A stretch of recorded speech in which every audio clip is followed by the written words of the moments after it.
The next item of business is a statement by Fergus Ewing on allocating convergence funding to Scottish farmers and crofters. The Cabinet Secretary will take questions at the end of his statement, and so there should be no interventions or interruptions. And I call on Fergus Ewing for 10 minutes, please, Cabinet Secretary.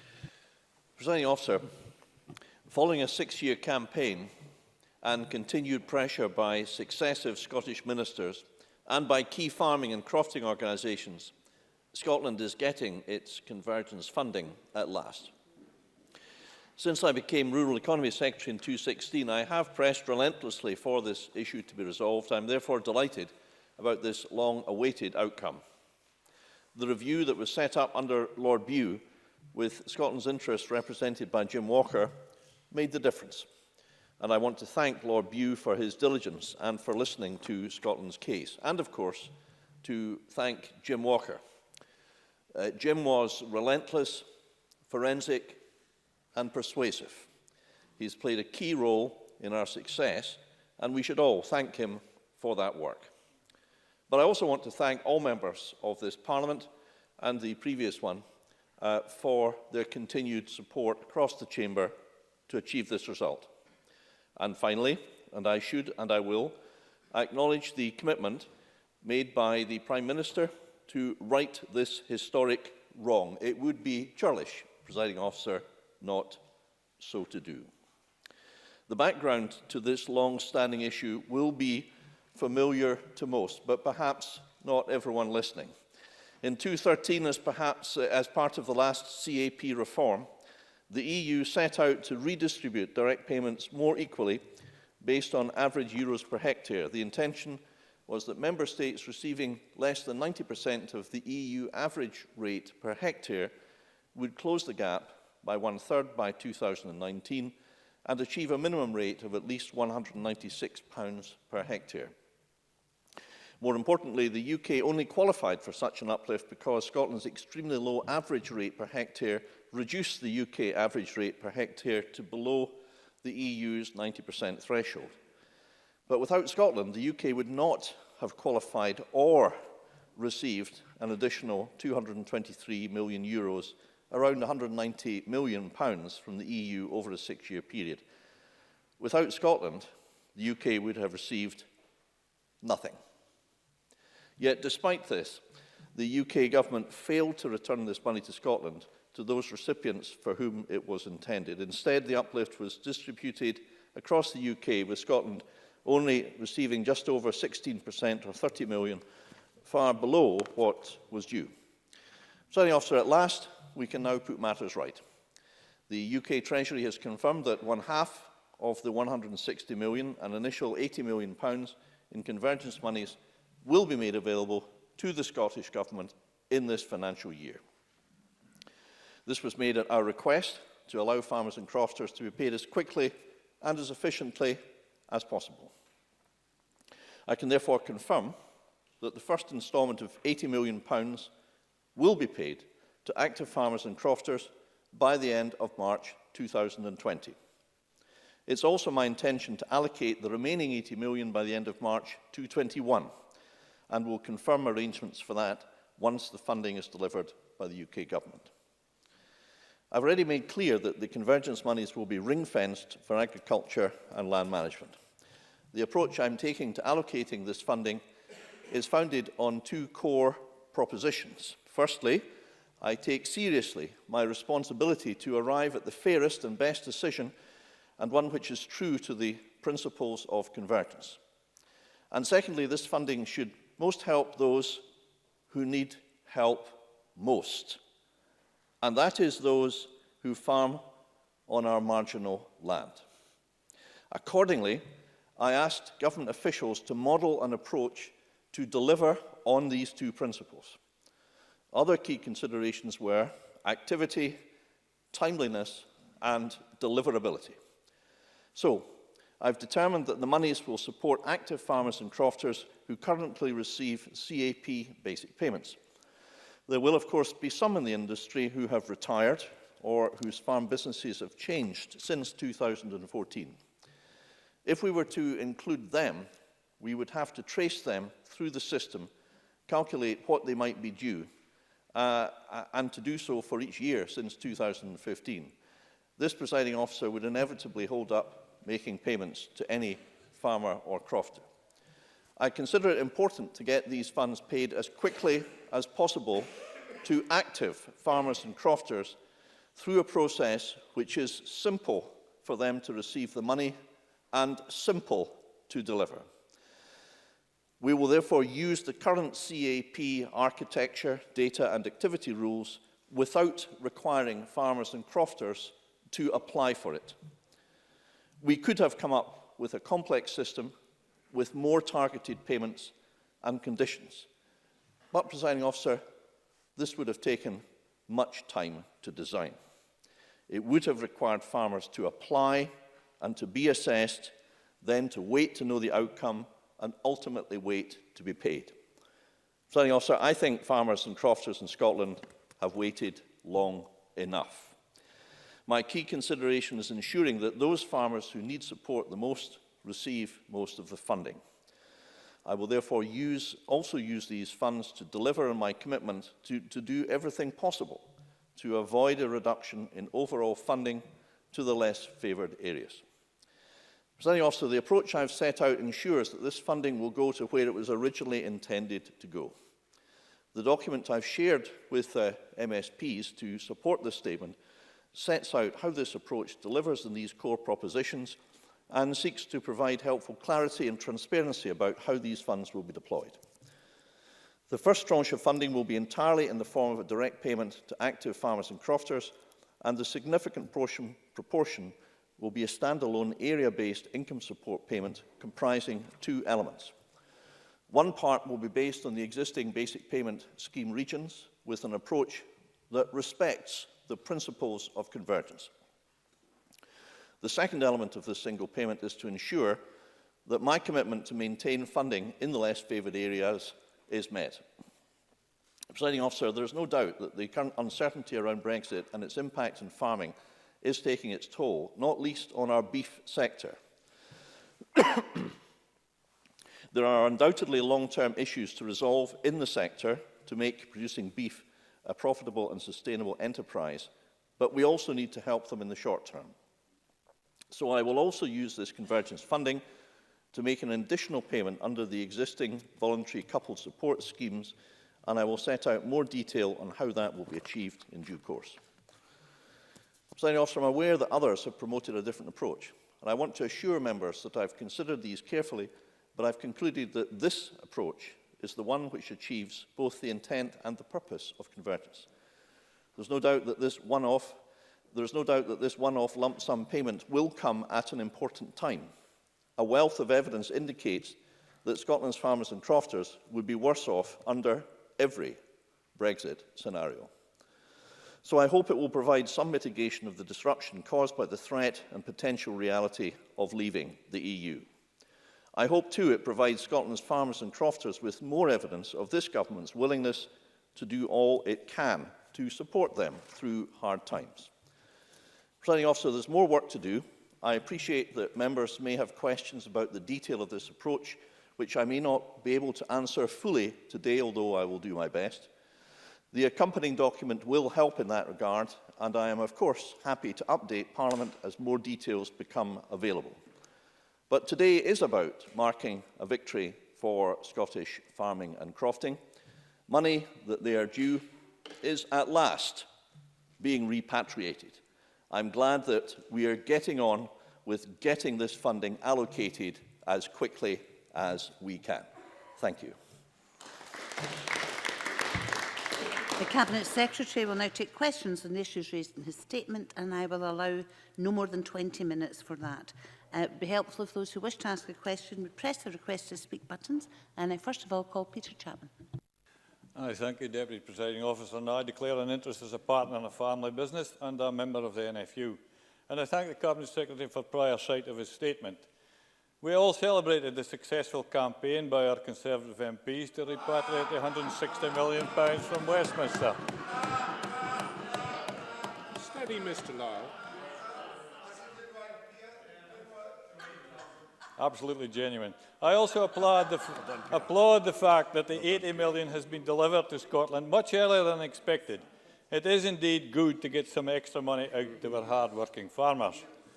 I am deeply concerned, however, that an announcement of how this money is to be spent was made to the press and not to Parliament. On Tuesday, there was no ministerial statement on the order paper, and we had to push hard for this statement today.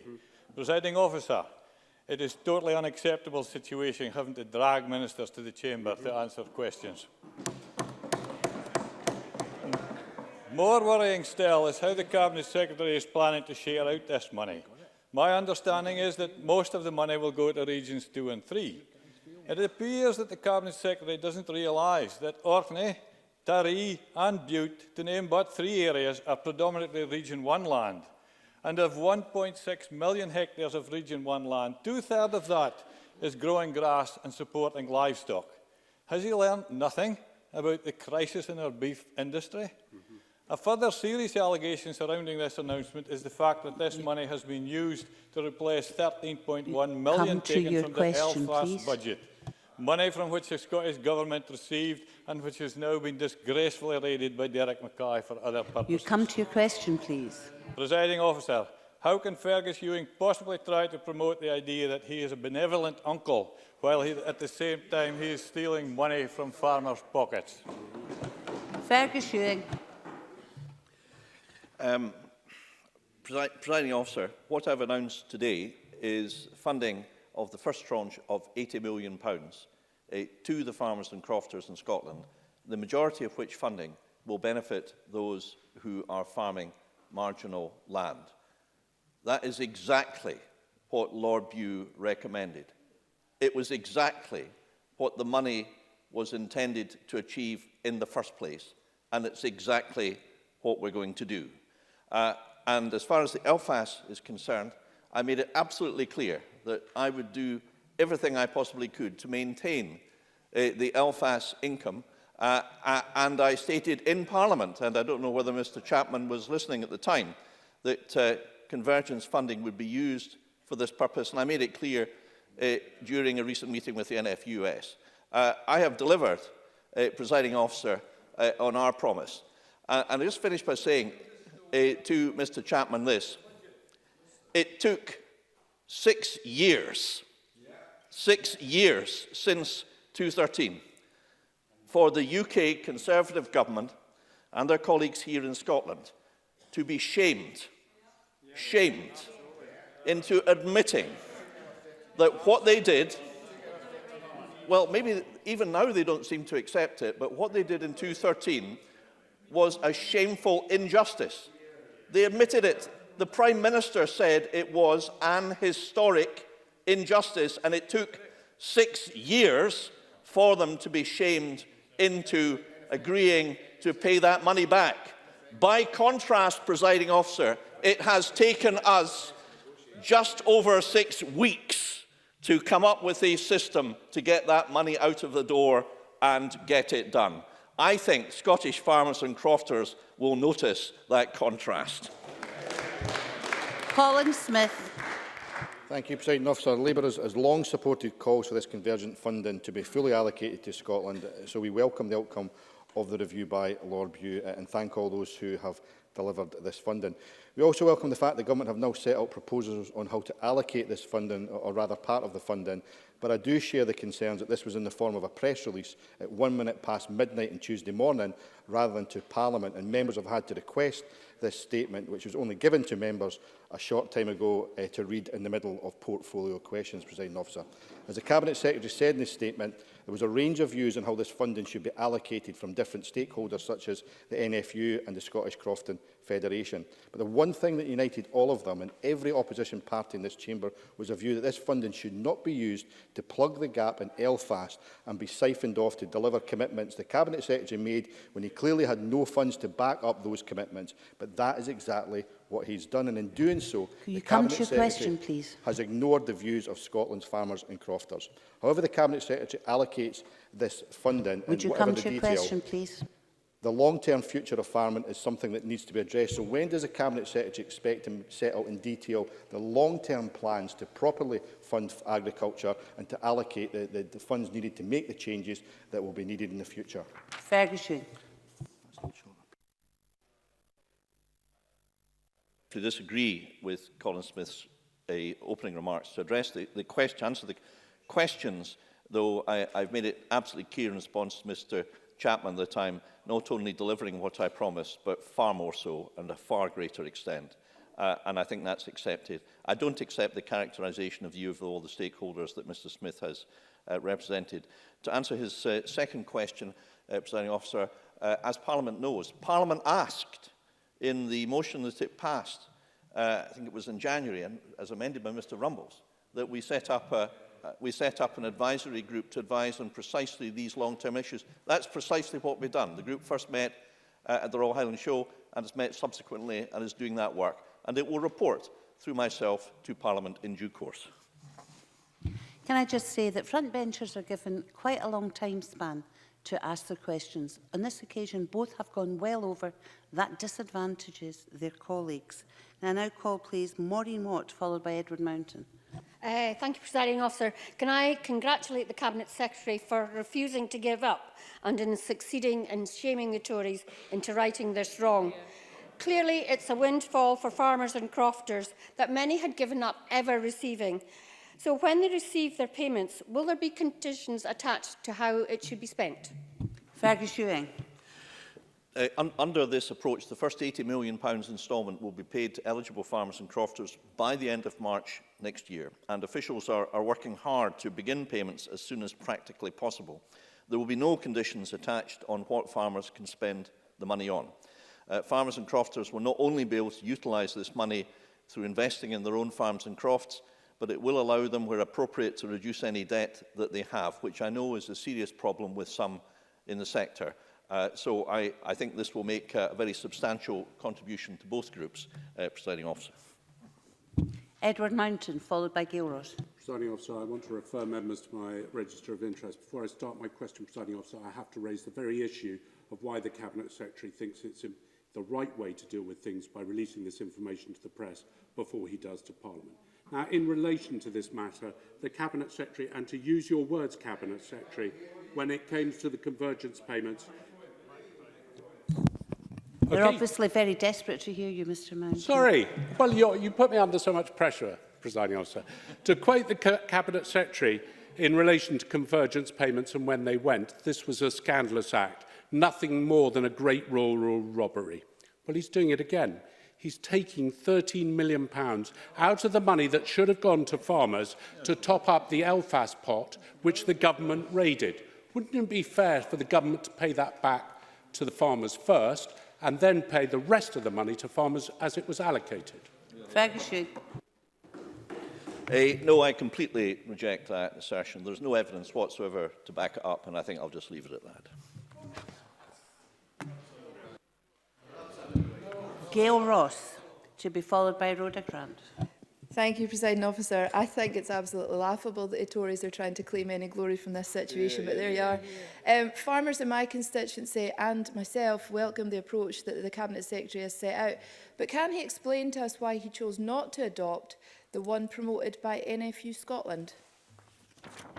Fergus Ewing.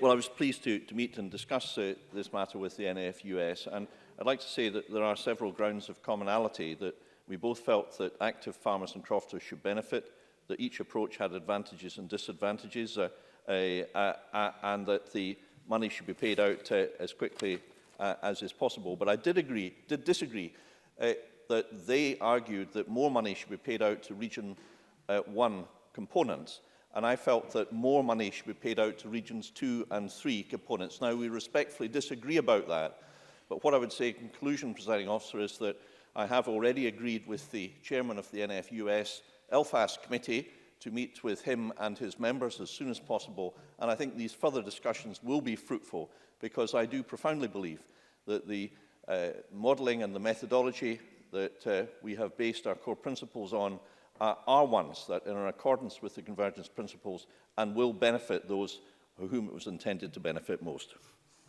Rhoda Grant, followed by John Finney.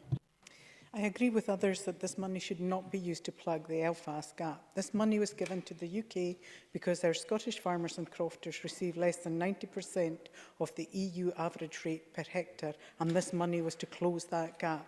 Can I ask the Cabinet Secretary how many Scottish farmers and crofters will still receive less than the 90% EU average, and how many is he giving additional funding to who already receive in excess of that amount? Fergus Ewing. Well, the table that has been provided to members does show an analysis of the average figures which apply. It's not possible to show individual figures, but under these proposals, all farmers will benefit in Scotland, and indeed the information has been provided to members so that they have as much information as possible before them. So far as Belfast Gap is concerned, this is a matter that was set by Europe. And members will recall that following a consultation in 2016, it was agreed between stakeholders and ministers that in the short term, the best option to provide stability and crofts in our constrained areas was to retain LFAS, and that having moved to NANC then would result in redesignation of our constrained areas, and that would have resulted in a redistribution of funding across Scotland, and that indeed was perhaps why the stakeholders and ministers agreed not to proceed in that light in 2016. John Finney, followed by Emma Harper. Thank you, President Officer. I thank the Cabinet Secretary for cited the document. It is indeed a victory for Scotland's crofters and farmers, and I think people are to be congratulated for that, including repentant sinners. Cabinet Secretary, you talked about the time to design a scheme, and I get that you want this done with some speed. I just wonder if there's any latitude at all to address those who have retired since 2014. If there's any latitude to perhaps revisit that situation, please. Fergus Ewing. Well, the majority of farmers and crofters who are farming now will, of course, have farmed in 14, and they will therefore benefit, and they will benefit in over the next 2 years and 2 years' payments. So I think it's fair to point out that the majority of those will benefit. Mr Finney is right, however, some won't. Some will have retired, some sadly will have passed away. I do not believe that the purpose of convergence money was to pay people in retrospect, and I do understand and sympathise with the case, but I don't think that that would be the right thing to do. But secondly, Presiding Officer, to backtrack payments in that way would require an exercise of such labyrinthine complexity that it would have tied up the systems that we have, possibly for a couple of years before any payment could be made. That is certainly not what anyone wishes. And I think I have had the support of the main stakeholders in the approach that I had. But it's a fair question Mr Finney raises, and I do understand it, but I think we are doing the right thing. Emma Harper, followed by Mike Rumbles. Presiding Officer, I welcome this statement today. This is not the only payment that the Scottish Government will be providing to farmers and crofters. Can the Cabinet Secretary update us on what payments farmers and crofters have already received this year and how that compares with what's happening elsewhere in the UK? Fergus Ewing. Yes, I can. So far, 13,837 farmers and crofters have now received their National Basic Payment Support loan payments worth over £334 million. These loans are the single biggest mitigation action Scotland can provide to our farmers facing the challenges of Brexit. We were the first administration to offer loans and to make the loan payments, and indeed I believe that our farmers and crofters will have received their money around 2 months earlier than their counterparts in England. Mike Rumbles, followed by Alistair Allen. Well, the Liberal Democrats welcome the Cabinet Secretary's statement on how he's going to distribute the £80 million of convergence money during this financial year, particularly the fact that farmers and crofters will not have to apply for these payments. So can the Cabinet Secretary tell us whether he'll be using the same distribution formula when the Scottish Government receives the second tranche of £80 million in the financial year 2021, or will he take time to analyse, which I think it would be very helpful, analyse how effective his choices will have been for distributing the first £80 million? Fergus Ewing. Well, I think Mr Rumbles makes a very important point, which I'm pleased I have the opportunity to emphasise. No farmer or crofter need make an application. No one needs to pore over a form, worrying about how to fill it in and whether they make mistakes. This will be paid using the existing data and the existing systems. That's one of the many benefits. Well, the Tories don't like it, but they don't seem to like anything about this at all. but there we are. But that's one of the real benefits of this system. Now, the second question was, what about the second part? Well, we're promised the second £80 million in the next financial year. We already have a plan to apply the same approach to avoid an application form process. I should say that we have provided the detail to members about the core principles and the basis of the methodology, with the percentages to be applied in respect of regions 1, 2 and 3. So we have applied that information. There are elements of the methodology that have yet to be totally finalised. We hope to do that in the next few weeks in respect of the first payment. And it is our intention to apply the same approach in general terms to the second payment when it is received. But of course, I will fully update Parliament, as I always freely and happily do, Presiding Officer, in due course. Alistair Allen, followed by Finlay Carson. Presiding Officer, clearly this is a great result for Scotland's crofters and farmers to get these historic monies for so long withheld from them by the UK Government. Will the Cabinet Secretary recognise that the principle which the Scottish Crofting Federation and others have successfully argued for about recognising the specific needs of crofters and farmers on the least favoured land is one worth continuing to uphold in future? Fergus Ewing. Well, the short answer is yes. 85% of agricultural land is classified as less favoured, and support is absolutely vital to maintaining farming and land management in areas such as the Western Isles, which Dr Allen represents. And that's why Scotland is the only part of the UK that currently provides additional support to our most marginal farmers, especially in crofting in the hills and the uplands. That's a principle which I've supported in the past, I support in the present, and I will support in the future. Finlay Carson, followed by Stuart Stevenson. Can the Cabinet Secretary outline to the Chamber what his plans are for the distribution of the second instalment of £80 million?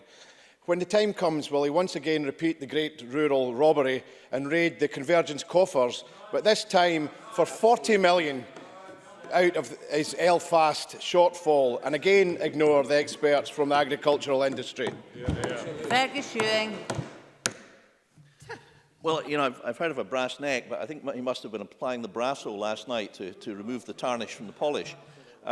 It's quite an absurd proposition. What we're doing is paying back money, £80 million, that was wrongfully withheld for 6 years by the Conservatives, and we are going to pay the second £80 million once we receive it, not before we receive it, because, you know, actually we do try to run finances quite prudently. And the great irony, well, who can trust the Tories? But the great irony is this, Presiding Officer, if the Tories would like to listen to this, isn't it ironic that the Prime Minister has admitted that what took place in 2013 was a great injustice? But the Scottish Tories can't bring themselves to admit that fact, even now. If the last two questioners are fairly succinct, I'll get you both in. Stuart Stevenson, followed by Claudia Beamish. Cabinet Secretary, the argument has always been with the UK Government, who distributed the money from Europe to farmers elsewhere in the UK. Is he able to confirm that no farmers elsewhere in the UK who received this money, which they should not have done, will be disadvantaged by what is now happening? Because our friends and colleagues elsewhere equally deserve our support in the important agricultural industry. Fergus Ewing. Well, I made it clear to Lord Bew, to whom I gave evidence, that Scottish hill farmers have an affinity with hill farmers in other parts of the UK, and we took a reasonable approach. That underlay, I think, our ability to persuade Lord Bew and his colleagues to benefit Scotland in the way that has emerged from the work that he and his colleagues did. This money is a great boost. Every farmer and crofter will benefit, contrary to the nonsense we've heard from the Tories today. But it is just a short-term boost, and there's much uncertainty remains, especially because the UK Government, having said in the Brexit referendum they would match EU money, are now Treasury-driven, promising to end direct payments by 2027. That concludes questions on the statement on allocating convergence funding to Scottish farmers and crofters. Apologies to Ms Beamish, who didn't manage to get in. And we move on to the next item of business.